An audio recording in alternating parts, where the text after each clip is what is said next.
शेर और चूहे की कहानी। एक घने जंगल में एक शक्तिशाली शेर रहता था, जिसे अपनी बलशाली दहाड़ और अपार शक्ति पर अत्यधिक घमंड था। वह सोचता था कि जंगल के सभी जानवर उससे डरते हैं और उसकी ताकत के आगे सब नतमस्तक होते हैं।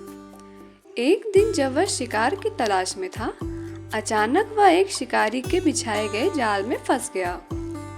शेर ने जाल से निकलने के लिए बहुत प्रयास किया, लेकिन वह असफल रहा। उसे लगा कि अब उसका अंत समीप है। तभी एक छोटा सा चूहा वहां से गुजर रहा था। चूहे ने शेर की दुर्दशा देखकर उसे बचाने का फैसला किया। वह शेर के पास गया और जाल को काटने लगा।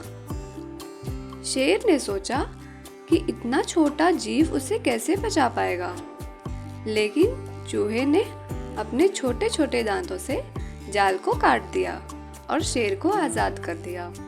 शेर ने चूहे को धन्यवाद कहा और कहा कि तुमने मेरी जान बचाई। भले ही तुम छोटे हो, लेकिन तुम्हारे साहस और दया ने बड़ा काम किया।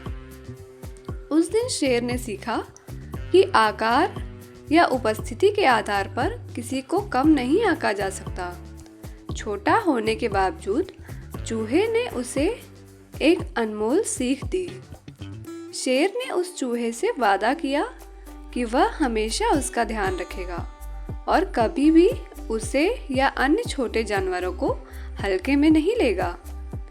इस घटना ने शेर को यह सिखाया कि सच्ची ताकत किसी के शारीरिक आकार में नहीं, बल्कि उसके गुणों और कर्मों में होती है।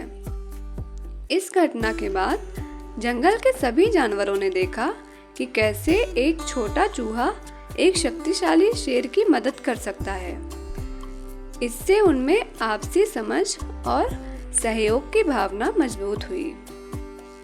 इस कहानी से हमें यह सीख मिलती है कि कभी भी किसी को उसके आकार या उपस्थिति के आधार पर कम नहीं आंकना चाहिए। हर जीव में अपनी विशेषता होती है और हर कोई अपने तरीके से महत्वपूर्ण होता है। अगर आप इस तरह की और भी कहानियाँ सुनना चाहते हैं तो प्लीज़ इस चैनल को सब्सक्राइब करें।